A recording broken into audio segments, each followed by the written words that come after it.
Labyrinths is brought to you by Knox Robinson Productions. Please consider becoming a patron. For as little as $5 a month, you can listen to Labyrinths ad-free. Visit patreon.com/Knox Robinson to learn more.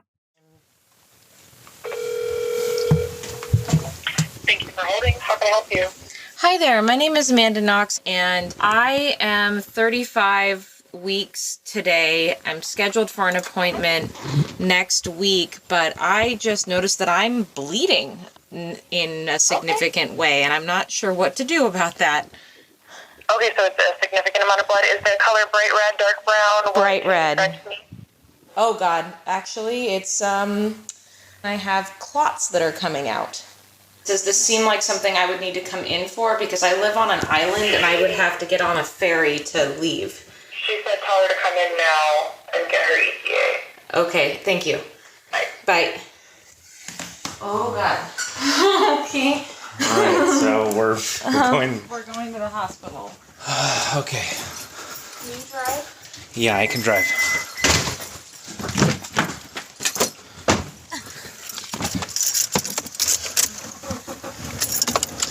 Okay. Oh, I'm having a squeezy. Ooh. So I'm not really sure. What's happening? I'm feeling really strong squeezing. Squeezing? Yeah, like tightening. You think you're having a contraction? I'm kind of scared. It's okay, I'm here. I'm just nervous. I'm not ready. What if it's not okay? Like, I don't feel like I'm in labor, and it's early. I think we need to wait till we have more information. We don't know what's going on. We're doing what we can. Okay. So, worst case scenario is that you get the baby out early. That we're going home with the baby? Maybe. I've never done this either. I don't know. You got a big smile on your face. Look at you. Well, it would be cool if we had a baby. Yeah, it would be cool if we had a baby. I would like a baby. Right now? Tomorrow? Yeah. You know what? I'm tired of not knowing if it's boy or girl. Feeling lost? Then you're in the right place. I'm Amanda Knox. And I'm Christopher Robinson. And this is Labyrinths.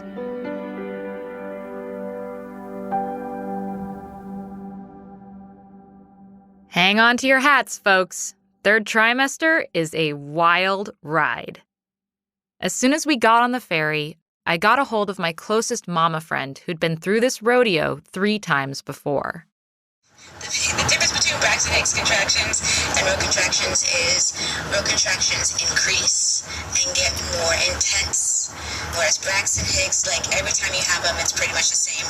Regardless, it sounds like you're doing the right thing of going in. If you end up being in real labor right now and delivering, you know, they'll be able to take good care of you and the baby. So you got this. Ooh, I'm getting a tight. Whoa, okay, I'm getting a tightening. Okay. Is that stronger than the it's last one? stronger than the last one. Okay. Really? Yeah. Oh my.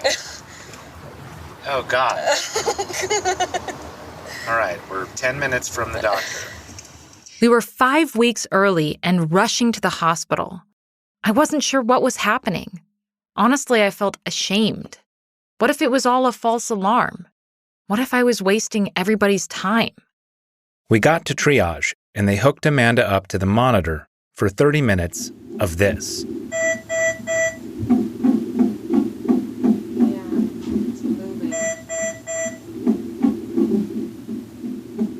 And eventually, they told me everything was fine. I wasn't in labor. That blood? Well, the doctors didn't quite have an answer for us. They said maybe it was from her cervix softening in preparation for labor. We left the hospital in a state of fragile optimism. Okay. I was just scared for a second there. We're okay. Okay.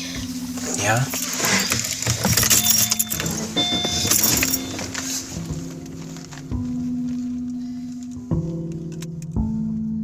Fear is probably not the emotion you think of first when you imagine the journey of pregnancy. But for me, by the time I entered my 3rd trimester, it had become one of the dominant notes. What are you worried about? I don't know how this thing is getting out of me. It just seems physically impossible. I know it's technically not. Technically, my body is built to do that. But when I think about it, it doesn't make any sense, and it scares the living shit out of me. You don't actually think you run a risk of dying. I do. Do you? Yes, I do. Why do you think that? Because people die doing this. It's just really big, and it's only going to get bigger. And I'm not that big. I can't even imagine how painful it's going to be. At their extremities, pain and pleasure are indistinguishable. Who said that? You just now? Yes. Sounds like a piece of wisdom, though, doesn't it? Doesn't sound to me like you know what the fuck you're talking about. No, I think there's some truth to that. I think that your body is going to be flooded with endorphins, with neurochemicals, dopamine, whatever, oxytocin right after the baby comes out. Like, you're going to be high out of your mind on various substances that your brain naturally secretes in low amounts all the time. And that is going to affect your experience of reality. What are you trying to do right now? Are you trying to empathize with me? Because it seems like you're trying to trick me into not feeling scared, and I don't know if I appreciate it or not. I'm not trying to trick you. We laugh, but Amanda was fixating on this dark idea enough that I really started to worry. We even brought it up with our OB. You are not going to die in childbirth. Your chance of dying in childbirth is less than your chance of dying in a car accident on the freeway. And you still drive on the freeway. Right.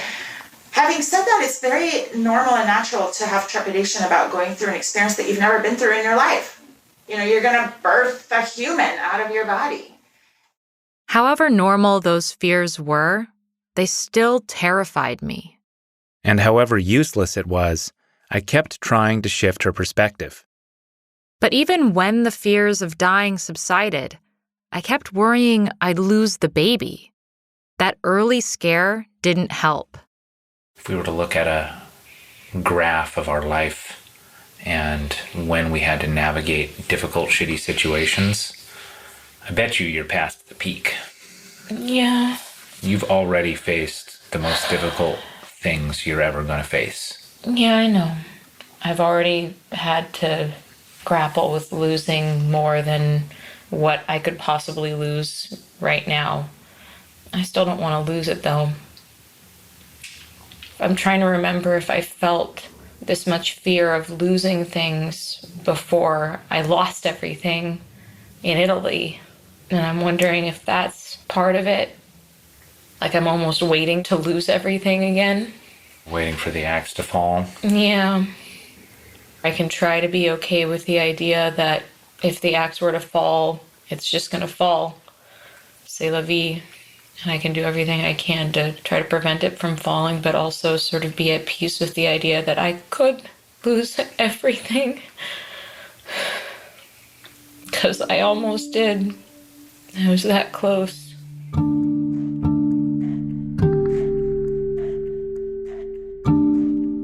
We needed to get ourselves out of this funk. We were feeling trapped in the inevitability of parenthood and everything that entails. So we decided, last minute, to do something we likely wouldn't be able to do for a long while. Go camping. We're in the car, heading south, going on a road trip. This is our last trip together as just us. It's our last trip as just us, yeah. As we headed into the wilderness, the physical fear of what was going to happen to my body abated. A bit. But in its place, we found ourselves turning to the existential questions of what would become of us. I kind of like that it's just us. Because It's never going to be just us again. That's true. Not for 20 years. Yeah. And by that point, we'll have spent so many years with the kid there that it'll be painful when they want to leave and it becomes just us again. And we'll be like, you never call me. And they'll be calling. And Yeah. So, I'm glad to be here with you. I'm glad to be here with you too, Oliver. Every couple faces this point when bringing a new person into the world. A dynamic of two. And that feedback loop of energy exchange becomes a dynamic of three, which is far more unpredictable. But for us, given Amanda's history, the situation was slightly more complicated. I mean, I don't have a good solution to the problem of people either making comments about how I'm going to kill my baby or how my baby's going to be a psychopath. I know that's going to happen. I know that people are going to say, well, you know who's never going to have a baby? Meredith. And I don't have a good solution for how to, first of all, grapple with that myself emotionally. I mean, maybe... How do you explain to them that a whole bunch of people in the world irrationally hate your mom? Right. And also how to not make that like a huge thing in their life, even. Right. If I'm living in the shadow of my wrongful conviction, what is my kid gonna live in the shadow of, you know? Yeah. So that's what I'm thinking about. After that hike, we made camp near a river and cooked dinner. Is your food ready? Broccoli and sausage is cooked. Buen petito. Are you sad that Just Us is going away? It makes me kind of sad a little bit, honestly. I feel like we have a good thing going on here. We do have a good thing. Do you think we'll remember what this feels like? Just us? Like, should we try to recall what this feels like right now before it's gone? Yeah. What does it feel like? I feel like you're not just my best friend, you're like an extension of myself. I feel like us is a really important entity to me. I feel like, this is going to sound so lame, but it's so cool to have just like a ride or die teammate. I have a teammate. Speaking of ride or die, Chris and I were reading a book on Stoic philosophy on our road trip, and we were on a Stoicism kick, practicing negative visualizations and trying to expose ourselves to different undesirable scenarios to train our toughness muscles. So when we found ourselves at an icy mountain lake, it felt like a dare from the Stoic gods. So you've never been swimming while pregnant? Never been swimming while pregnant. That's going to change here in a minute. There's that. Why? Why? Stoic challenge, toughness training. Toughness training. You're just going to feel so good after. Okay. You can do it.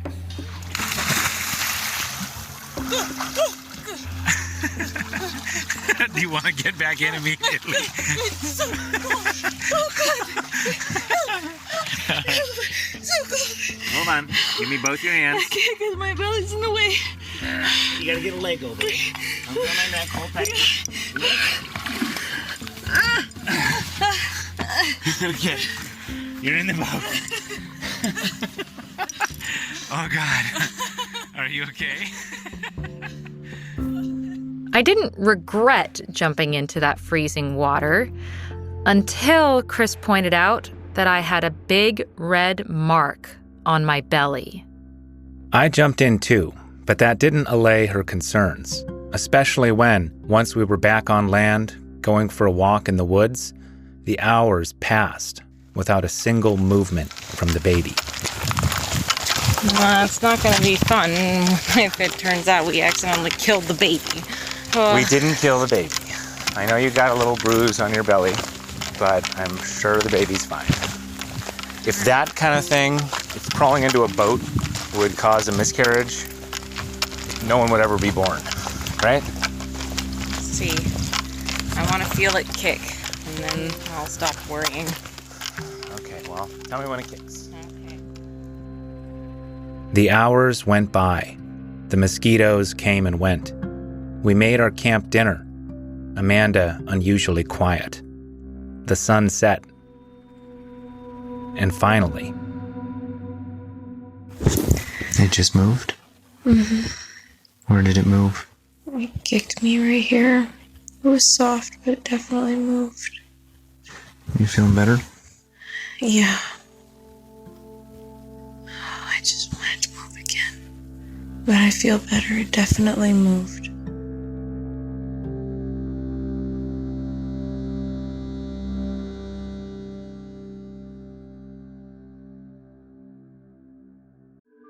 Hey, listeners. Thanks for tuning in. This podcast is only possible thanks to listener support. So please consider becoming a patron.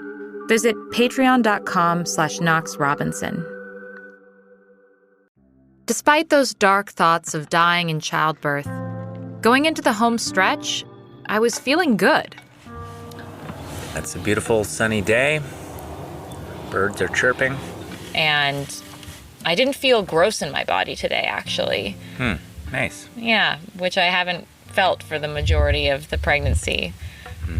I felt like a pretty pregnant lady today. When you were in prison, could you even have imagined being where you are right now? No, because while I was still inside after my conviction, I lost faith that anything could ever turn out the way it was, quote, supposed to. I didn't think that the world, and I still don't think that the world operates on the principle that you get what you deserve. Yeah. Since as long as I can remember, I knew that I was going to be a mom, and then when suddenly that was taken away from me, I thought a lot about what it would mean to not be a mom. So I more had to try to imagine what my life would be like without all of those things. And now that I'm here and I have those things, it's been a roller coaster and it's been a discovery. I've definitely had to dismantle some of the things that I thought it was going to feel like and be okay with that. And yet, haha, here I am, about to be a mom. Suck it. Who are you talking to? I don't know. Someone who was trying to prevent me from being a mom, I guess. The Italian prison system? Yeah. Yeah. Okay. How many days away? 28. 28 days. From the due date. I very much am at this point like it could happen at any moment. Are you thinking, gosh, it could be tomorrow or next week? Absolutely. Yeah. I wouldn't be surprised if my water broke in bed tonight. If it did, it wouldn't be the end of the world. After our early scare, we now had a go bag packed and in the car. But we were still feeling ill-prepared in the knowledge department. What was labor going to be like? Should I get an epidural? Would I tear? What if I fell into postpartum depression? We needed advice, and we sought it from 3 different sources.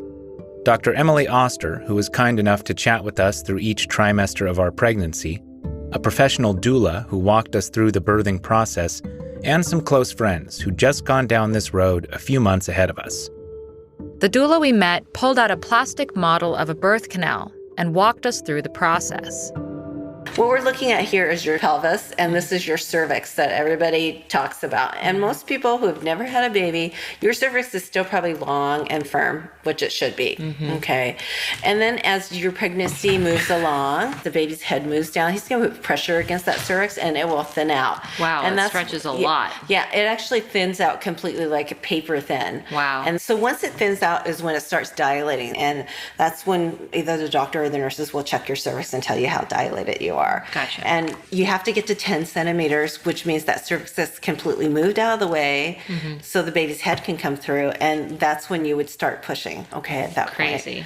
This is the part that scares This is the me. part this is the part that probably scares most people. It's like it It's the bulges. pushing. Yeah. Was the first baby, expect to push anywhere from 1 to 3 hours. And so with the pushing part, is that just excruciating pain for 3 hours? So I've heard some people describe things like the ring of fire when you feel like it's just burning and stinging That is horribly. this part. Yeah. If you don't have an epidural, it is uncomfortable. Ah, the epidural. What may be the most consequential decision for labor. We asked Emily Oster for her thoughts on the matter. I've talked to people on both sides of this who feel very strongly that, of course, you would have an epidural. What are you kidding? Why would you go through that? And other people who are like, it's one of the most incredible psychological experiences that you could ever experience. So why would you dampen that? And I was wondering if you had any thoughts about that debate. One, how bad does it hurt, really? And two, is the pain worth it? So it's interesting. It hurts quite a lot. Quite a lot. I think even as someone who had, I think, what would be described as fairly easy deliveries, like I wanted to claw my face off. Wow. I think that's probably the easiest way to describe it. There are people who say it's much better for the baby. That's not supported by the evidence. Epidurals tend to lengthen labor a little bit. You're just getting less feedback if you're more numb. And there are a few things like you're more likely to have a fever. And then there's one slightly longer term thing, which is if you get the epidural wrong, if they hit the wrong place in the spine, you can have what's called a wet tap, which then makes you at high risk for a very, very, very bad headache in the next couple of days afterwards. But on net, if you ask, is it dangerous for the baby? Does it make the baby sleepy? Does it interfere with breastfeeding? None of that stuff shows up in the data. I will say I'm glad that I did it without an epidural, but I'm not sure that I could strongly articulate why. It's almost that I wanted to see if I could do it. It was good to know that the data didn't show any significant negative effects for baby and only minor risks for mom. And as the doula told us, epidurals have come a long way in the last few decades. When we first started giving them, people used to be just numb and couldn't move. And a lot of people didn't like them. And actually, they have perfected epidurals quite well, where they will take away 90% of your pain. But the feeling of pressure as the baby's moving down, you're going to feel that sensation. And most people actually like that because they feel like they still have some control of the birthing process when they feel some of that. When it comes to pain, I tend to grit my teeth and bear it. My friend, who'd just given birth a few months prior, had the same attitude. She walked into that delivery room ready for pain. And when she asked the hospital staff about their recommendation, of course, they're all going to be like, well, because they don't want to shame you. Like, get it, don't get it, whatever. So I was kind of like, I don't know, it's not that bad. I'm only like vomiting and shitting myself and crying and can't talk and like whimpering on the floor. Like, I think I can get through this next one, They're like, okay. But then I text my friend who's a nurse who's worked in delivery bunch, and she's just like, get it now, all caps. And I was like, okay, good. I just wanted somebody to tell me what to do. Okay, fair enough. So and look, if I'm vomiting and shitting myself, feel free. But so it's not like you're missing out on the pain just because you get an epidural. Right. So I've decided right now that I'm not going to feel bad if I get an epidural. My friend, she's like, you ask for that epidural. That's the first thing you do when you walk in. You ask for that epidural. And she's like, the prize is the same. You walk out with a baby. The prize is the same. The prize is the same. Like. But perhaps even more than the pain, Amanda was worried about the physical trauma to her body that would occur during birth. I'm reading Crib Sheet, and I got to the chapter where you talk about all the things that no one likes to talk about, like all of the tearing. Oh, yes. I'm glad you wrote about it, but also I had a little panic attack. That chapter is a little scary, although probably better to know than to find out later. Yeah. I'm glad you wrote it. I just had a moment where I was reading it and Chris looked over it to me and was like, are you okay? Because I just had this white face. My college roommate read that, and she had already had her kids, and she was like, I shouldn't have read this chapter. I was too real to revisit this experience. Oh man, no kidding. cried after reading the chapter describing the birth experience. We're talking about some legit trauma to the human body. Walk me through it. So let's say you have a vaginal birth. The most significant immediate trauma is most people have some tearing. The tearing mostly happens because when the head comes out, the muscles stretch and it's hard for them to stretch enough. Most people tear some. Some people tear a lot. But the most common experience is a small amount of tearing that would need a couple of stitches. I don't want to say that you wouldn't notice it afterwards because, of course, you will notice it, but it is like a huge trauma. A huge share of this is just what direction the baby's facing and how fast they come out. With my daughter, the pushing took like 2 hours. And so there was just a really, really long time for things to be stretching in the middle of the pushing, especially I had no tearing. Wow. My son was born 4 minutes from like the first push to being out. So I did have some tearing. Do I have to tear? Isn't there something I can do? So there's 2 pieces of this. One is what can you do during labor? And the other thing is what could you do in advance of labor? There is some evidence that some perineal massage, I mean, they call it that, but I don't think that's a good description. It's more of a stretching that if you stretch it, but it's still uncomfortable. You have to actually be stretching it a little bit in order for it to help. We'd heard about this perineal massage, but what the hell was it? Well, if you want to know how to sew a dress, build a deck, EQ your audio, or stretch your taint so you don't tear during childbirth, there's always good old YouTube. All right, mamas, you clicked on this video because you're probably wondering how to prepare your vagina to send a human through it.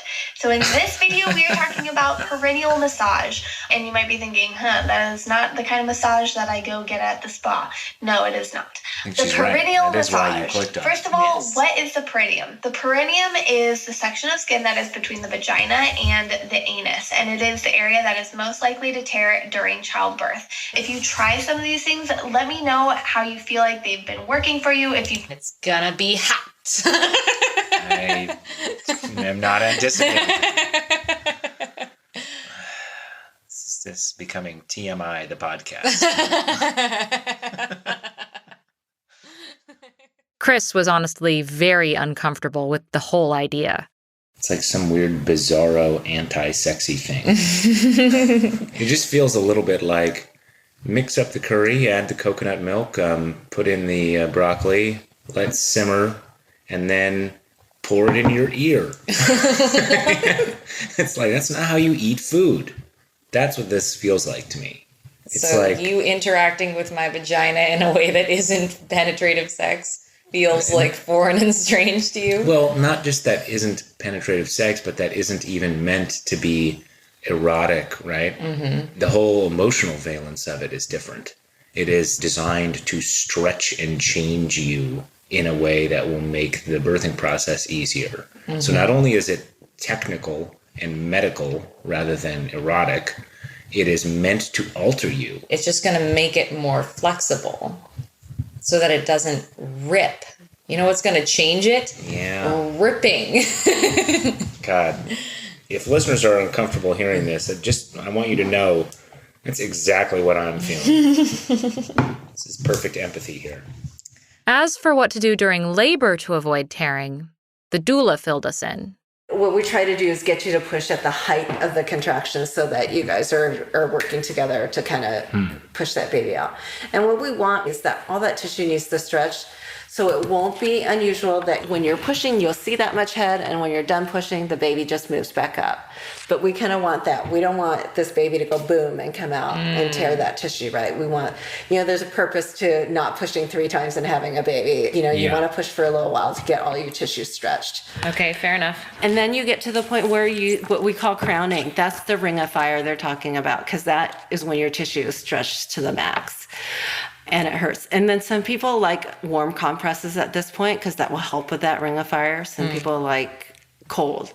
So there are different things we can try to help with that. So, and then once the head comes out, the baby will decide whether he or she wants to look right or left.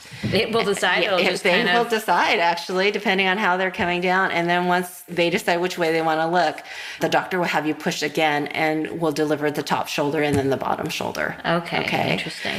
And once we get the shoulders out, the rest of the baby slides out very easily. Cool. Okay. Cool. Yeah. All right, man, it's starting to feel very real. Right? It's going to happen. Getting through that physical trauma was one source of worry. The other side of that coin was the aftermath. Am I ever going to get my body back? It's an interesting question. Will you ever get it back? Not quite the same, but not worse. There are things for me, muscle pieces that have never quite gone back. A lot of people have some abdominal muscle separation, which often does not fully heal. But your boobs go back. I mean, they're just going to get bigger and bigger. Ugh. And then after you have the baby, you're going to be like, okay, this is the max. But then you're going to start breastfeeding and it's going to be like, oh my God, I can't believe how much bigger they got than already they were before. No. But then when you're done, they'll go back and they'll probably be smaller. Oh, God. But the initial breastfeeding boob thing, it's not just they get bigger, they get hard. Oh, Like no. a hard rock. Oh, no. Yeah, sorry, Amanda. Oh, God. It's good to know now. I had a quick question about breastfeeding. Yeah. Because from everything I've read, it's the hardest thing in the world. And now it makes me wonder how anybody ever fed a child ever in human history. It is harder for some people than others. And expecting that it will be hard is probably in some ways helpful because you will seek out help. It's mostly hard because it's unfamiliar and it's kind of weird. And your baby is also a novice. Isn't it just like, here's your head, here's my boob. Ta-da! Yeah, they're flailing their face. You know, they don't really know what the nipple is, and you have to jam them on, you know, and then they come off. So I don't know. They're just like sort of uncoordinated blobs. Yeah. It's very hard for them to figure it out. And then sometimes they'll decide, like, one of my kids just didn't like one of the boobs. She just didn't like it. You try to put her over there. She's like, no, I'm good. Thanks. Not using that one. I'll take the other one. Wow. Weird. It was just so weird. All of these postpartum difficulties, healing from trauma, adjusting to a forever changed body, struggling to keep your infant alive, can be, so we'd heard, depressing. One thing that's been haunting me over the course of the entire pregnancy is the prospect of postpartum depression. What does the data show about postpartum depression? 15% at least of women are diagnosed with postpartum depression, and a good share of that actually starts prepartum. Incidence of postpartum depression is higher in people who were depressed before. It's higher in people with more complicated circumstances, people with fewer resources, with medically complicated children, more complicated birth experiences, things that you would expect. In some ways, you are about as well prepared as you could be because you are aware of this. Mm-hmm. And a lot of what happens, I think, is that people aren't expecting this, that they don't think about it. And so then they don't attribute the mood changes that they're feeling to depression. They just think this is the way it feels to be a parent. Yeah, it sounds like the danger is having your expectation be this lofty, pure joy type of thing. And then when you get depressed, that becomes a sort of negative feedback loop. Yeah, I think people become overwhelmed and then they feel the external pressure of nobody wants to hear that you're depressed. They want to hear that everything's great. And then it's like, well, obviously I'm broken. Right. Because I'm not living up to what people expect. Fortunately for us, our friends who'd just been through this whirlwind were not afraid to give us the unvarnished truth. The first couple months were really, really hard. And there's these questions that people ask that are so prescriptive. Like, aren't you so happy? And don't you love him so much? And isn't he so cute? And don't you just spend time just staring at him? And aren't you so in love? And we'd be like, my asshole is falling out of my ass. I almost killed him last night with the pillow. I am so hungry. He never latched. So my nipples were bleeding. Like, it was a lot. I also hated this guy when he was born for about a month. Yeah. Maybe longer. So that's one thing we really want to talk to you guys about, which is that we predicted I was going to have really bad postpartum depression because I've suffered with depression before.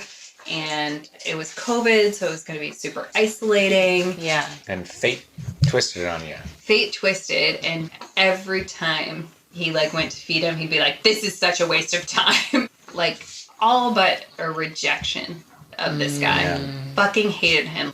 And I'd be like, "You're feeding a baby. Like, what's a waste of time about this?" But it also is a waste of time. It's so boring after a while. You fucking fed this kid an hour ago, and now you're just gonna do the same thing. Yeah. Not doing anything. Like, he isn't that thing. He's just this flapping, blubbering pile. And I don't know.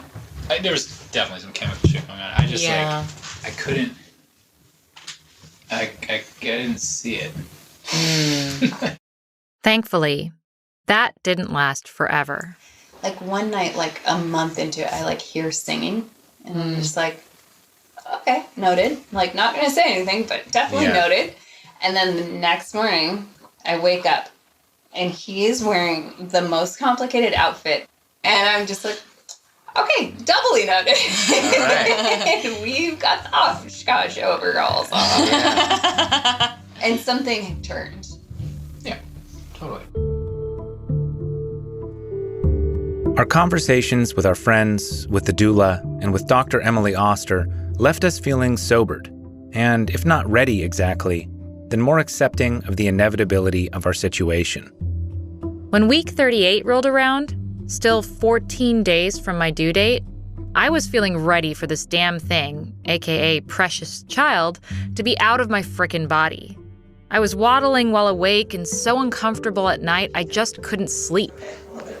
Ooh, the head is a lot lower today. Ooh. Sorry, my dear. That's okay. You're 1.5 centimeters dilated. Ooh, that's 70% effaced, and the head is at -1 station. The head is really low in your pelvis. I love that. That is a good baby that knows which way is out.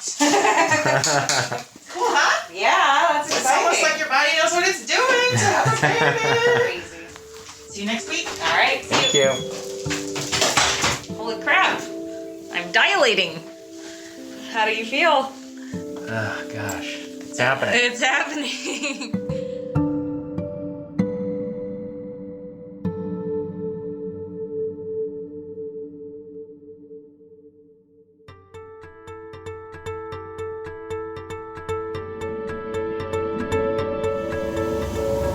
Well, I don't know if my water broke or not because my underwear is all wet. But, I didn't feel anything. An unusual amount of dampness in your underwear that doesn't smell like urine. Yeah, it does not smell like urine. So maybe my But you haven't been feeling... I haven't been feeling cramps or anything. Did you put the snacks in the car? That's what I'm worried about. It was a sunny Saturday morning, and we were on the way to the farmer's market. But we live on a small rural island near Seattle, which meant... We were on the ferry of all places when my water broke. If it broke. I wasn't sure. I'd never done this before.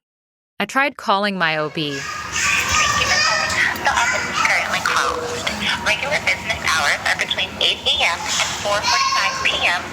I have to do their non-office hours. I left a message with their emergency line and then called my resident mama expert. Are you still leaking fluids? Well, I don't know. I don't think so. I don't. Was it clear or was it kind of? It was. It was clear. That sounds like your water. It doesn't have to be all in one big gush. It can come slowly. Amanda didn't even have a pad, so we grabbed wads of paper towels from the ferry bathroom and then sat in the car, waiting for the OB to call. But I am feeling a little crampy. It's just weird. It's not like Is it a contraction? I don't know. I don't really know what this is supposed to feel like. It's just like a tightening. Is the tightening happening now? Yes. Okay, you got to tell me when this is happening. Okay. How are you feeling? I know that I've been saying, I need more time to get more work done this whole time. Uh-huh. But when you said my water broke and I started thinking, oh crap, could it happen today? I kind of felt good about it. Yeah? Yeah, like, shit, let's do it today. Let's get it done. Let's get it done. Check it off the list. Yeah, today's as good a day as any. Yeah. It's beautiful out. It is a beautiful nice day. and sunny. We got dressed up to go to the farmer's We did market. get dressed up. I feel beautiful. Do you think it's one of those things like when like a teenager says, how do I know if I'm in love? And you're like, well, you'll just know. I don't know. It doesn't feel like I know right now. Definitely doesn't feel like something normal is happening, though. The uncertainty is really bothering you. Uncertainty really bothers me. You think you'd feel a lot better if you knew that this was... Yes, I would feel 100% better if I just knew that it was happening. Then I could be mentally putting myself in the space of being ready for what's happening. But right now I don't even know what to expect of myself. And like that just sort of taps into the fear feeling. Oh God, Papa. Instead of like the excited feeling, like uncertainty is triggering for me. So I'm just trying to relax. And I'm just trying to focus. And I think I just need to be quiet. And just be paying attention. We went straight to Mom's house. And just as we got there, the OB called. If your water broke, it would be a continuous leak that you'd be like, oh, here's some more, oh, here's some more, oh, gotta change my pad again, oh, here's some more. So, it's so very confusing. I haven't been filling up pads with liquid, but I still have a light trickle. And I've been intermittently feeling either Braxton Hicks or contraction-y like things, but they're not so painful that I can't walk or anything. So I don't know. I'm feeling really anxious and confused. Okay, well, I don't want you to feel anxious, so why don't you come to triage and I'll check you out and we can decide for sure if your water's broken or not. Okay, that would make me feel a lot better. Thank you. Half an hour later, we'd arrived at the hospital and made our way to triage. They strapped monitors on me to listen for baby's heartbeat and to measure my contractions. Then my OB came in and reached inside to check my dilation. Bear with me for a second. Your cervix is really far back. You know, that baby's head has gotten way lower. Yeah, I feel pressure, so I don't know. Yeah, your cervix is still pretty far back. I do want to kind of reach for it so I can really make sure I fill the bag of water. I know it's kind of intense. Getting good. Yeah, so I do fill the bag of water for sure. Okay. You are about 2 centimeters dilated, a little bit more than before, so maybe you will go into labor later today. Oh, God. So I think what you probably had is a little bit of cervical mucus come out. Okay. As your cervix is starting to soften, the baby's head pressed lower. Yeah. But when I felt your cervix, I pushed the head up, no fluid came out. Okay. I felt a nice and smooth bag of water there. Okay. So worst case scenario, which is not worse, you might have a tiny little leak from above, and it'll eventually break all the way. You'll have a gush. Okay. You know, even if your water a little bit broke 2 hours ago, but then it really breaks tonight. Okay. No danger to the baby. Okay. You're not in labor yet. Okay. Baby looks awesome. Blood pressure's good. Okay, cool. Thank you so much. Yeah, you look ready. See you later tonight, hopefully. We couldn't go back home because we didn't want a ferry between us and the hospital, so we spent the night at our friend's house. No more water came out, and I thought maybe it wouldn't happen for another day or two. But then, just before midnight, those tightening feelings I'd been having earlier came back stronger. These contractions are really coming fast. I know what's happening. You feel like you know now? Yeah, this is not confusing. So at least you don't have existential uncertainty. No existential uncertainty. You have a kind of dread born of existential certainty. This train is coming and you can't stop it. No. Oh bad. Quick, what is it? Girl. Girl. Oh God. Oh, God. Oh, I don't like this. Oh, God. I want to go. I want to go. We hadn't quite hit the 411 point yet. The contractions coming every 4 minutes, lasting 1 minute long and happening for at least an hour. But there was no sense of doubt on Amanda's face. We gathered our stuff and made for the car at midnight. Our friend gave us some last-minute advice. We were laboring for hours before we went to the hospital. And then they were like, go home? Yeah, they were like, come back in however many hours it takes for you to get farther, I guess. You guys are probably okay and you should just go in, but I'm just letting you know that There's a chance that they'll say, go back home. Right, and then you'll be here in the middle of the night for like a couple more hours doing this exact same thing. Well, I want to go in and Okay. So just go in. We're gonna tell them to suck it. Not coming, I'll tell you that. Like, the only waffling I'm doing right now is just a matter of hours. Really? Yeah. Gosh. Okay. Well, here we go. All right. We'll keep you updated. Gotta start. Sorry. You guys focus on yourself. Okay. Oh, God. Okay. Stopped? No. Oh, still going. Oh, God. All right. Oh, God. Okay. Okay, we're 20 minutes from the hospital. Oh. Starting again? Yeah. Oh. Don't. Just keep driving. Oh, God, yeah. Ow. Is that getting to more towards the actual super intense? That's getting really intense. Okay. That was over a minute long. Oh, God. I don't want to do this without an epidural. Yeah. Uh-huh. Yeah. Okay. They're 8 minutes away, 7 minutes away. Okay. Oh, ow. Okay, it's stopping. Oh. You know what? At least we're not stuck in afternoon traffic, Oh, my God. right? Aren't you glad it's the middle of the night? I am very glad. This is ridiculous. Just run the light. No. If I ever had carte blanche to run a red light, it's right now. It's true. Gotta get out of jail free card for this. Turn in there. Okay, it's starting. Oh. Step 1 at the hospital, find out if we're staying or going back home. I've never seen Amanda more eager to spread her legs. So I'm gonna check your cervix, if that's okay with you, to see if there's been change. Okay. You tell me if I need to stop. Okay. Lots of pressure. Okay. Nice. So just pull it forward. Okay. Good. All done. I'm so sorry. Okay. Good job. You're about 4 centimeters dilated. Okay. You're super thinned out. Okay. Like 80% of face. Okay.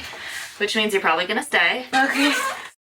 A few minutes later, they moved us to the delivery room, so at least I didn't have to moan and huff to the whole triage floor. Slow your breathing down here. I don't want you to pass out on me. Blow a deep breath. We're in for a ride. We're ready for a birthday party tonight. And I heard we're having a surprise baby. Yes, we are. Those are my favorite. So what do we think baby is? Just your gut. Oh, God. Earlier I thought girl. What do you think? Feels like a girl right now. Yeah? It changes minute by minute. Moments later, Amanda's mom arrived. How are we doing? It's not feeling good. We're doing. I did this with you somewhere in this building. Listen, after today, you're going to appreciate your mom a whole lot. Do you remember your labor story?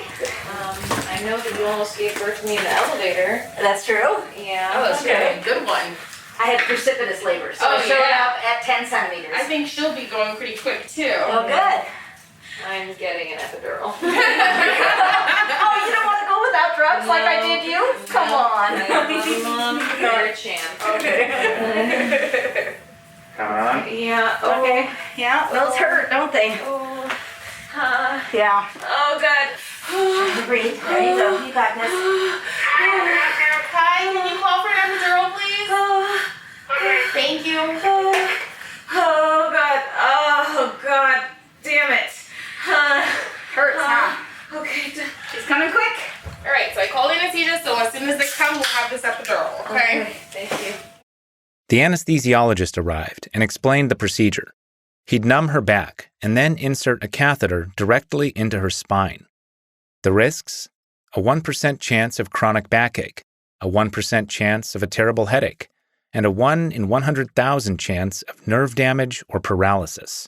Which would be devastating, but about the same risk as getting struck by lightning. I agreed.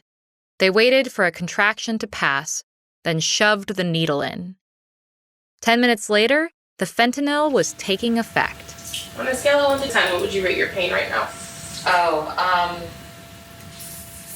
4? Yeah, 3 maybe even. And what would you say is an acceptable pain level that you can tolerate? This is totally acceptable. Well, that's 4. What was it without it? 10. Alright, well, what would it have been in the moment of birth? Transcendental. We're gonna meet this little human here in a few minutes. Thank you, Bee. We'll meet you soon. Yeah, I'm excited to meet her. Mm-hmm. Her? I feel like it's a girl right now. I don't know. It's weird that you're not screaming every few minutes. Yeah. At that point, on the advice of our friends, I took a nap. You want to be on your A game at the moment of truth. And pretty soon, I'd be running a seemingly permanent sleep deficit. An hour later, Amanda was shaking uncontrollably. A normal sign, the nurse said, that her body was getting ready to deliver. I'm gonna check you really quick.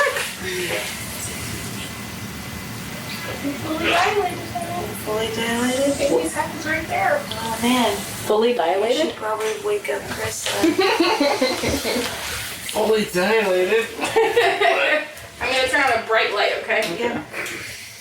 The nurse gave me a quick tutorial on pushing with the contraction, and seeing how eager that baby was to pop out, she grabbed the doctor, and it all happened so fast. They waited for a contraction to build, and then... What's happening now? Yep, it's starting to build. I can feel it. All right, love, you ready? Big deep breath. Hold it in, and push down nice and strong. Hard, hard, hard, hard, hard. Ooh, look at that. Great, great, great, great, great. 9, 10. Breathe. Pull your elbows out kind of like you're rowing a boat. Deep breath. And chin down up over the top of that baby. Nice and strong. Awesome. Totally got look at that, all your hair. Oh my God. Just start curly hair. 8, 9, 10. Right back, right back. Push your first time on. Push for a couple of hours. Yeah. Certainly not going to be you. And blow. Very good. Now little thing, push the little one. Wow, look at all that hair. Isn't it amazing? I know, it's a lot of hair. Oh, can you see? Yeah, look at all that hair. Oh my God. Yeah. Okay, I did 2 little ones. That's good, a little more, a little more, a little more. Beautiful, control, nice job. Okay, and blow. Blow again. Oh my God. Oh my God. Little push. Keep going, easy, easy, easy. Oh my God. Oh my God. And then put your hands down here. Stay there. And then I'm gonna hand Oh my God. baby, 441. What do we have, Dad? Girl. It's a girl. All that gorgeous It's a hair. girl.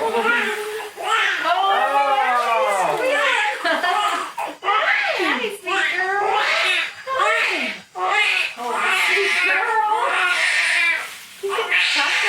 Your voice.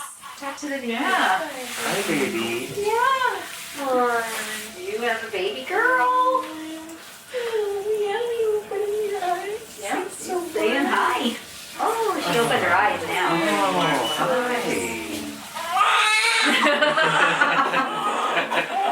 This is a raw deal. Let's way better in there. 6 pounds. 9 ounces. 8.8? Yeah. 6 pounds, 8.8 ounces. Look at you. You're such a little tiny person. Well, We have a baby girl. we have a baby girl. Holy crap. The birthing process could not have gone smoother. For all my anxieties, my fear of dying in childbirth, my labor was fast, and it left my body relatively untraumatized. We only had one regret. We had a name picked out for a girl. A name related to inspiration and discovery. But in that revelatory moment, overwhelmed at the sight of her, I didn't have enough wits about me to exclaim, Eureka! Eureka Muse Knox Robinson. And sorry to disappoint if you were hoping to see all the cute baby photos. And believe me, she is freaking adorable. But we've decided that whether she wants to share her life on social media or not is a decision for her to make many years from now, not one we should make for her. We chose to give you this intimate window into our pregnancy journey because we learned valuable things we wanted to share, things about our own emotional experience we couldn't have anticipated. But also because sometimes the best antidote to a world of sensational stories is one that is intimate and vulnerable. And if you thought that what we revealed here was intimate, just imagine how we feel about Eureka's life. She deserves the privacy and autonomy that I was denied. From this point on, her life is her own. As for us, we've got a lot more to share with you. Stay tuned for upcoming miniseries on psychedelic mushrooms, the ethics of true crime, and the satanic panic. In the meantime, get lost with us. Find us on Twitter, @AmandaKnox. @ManUnderBridge. And please, if you're enjoying Labyrinths, help us out with a 5-star rating and leave a nice review. Special thanks to Dr. Emily Oster. Please check out her books, Expecting Better, Crib Sheet, and her latest, The Family Firm, all about raising kids in those early school years. This episode was written by us, edited and sound designed by Chandler Mays, with theme music by Josh Budo Karp.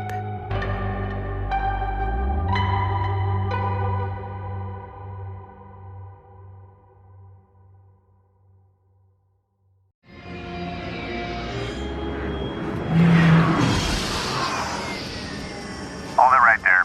Let me hear your ad. These aren't the ads you're looking for. These aren't the ads we're looking for. This podcast is listener-supported. This podcast is listener-supported. Visit patreon.com/Knox Robinson. Come on, boys. Let's visit patreon.com/Knox Robinson.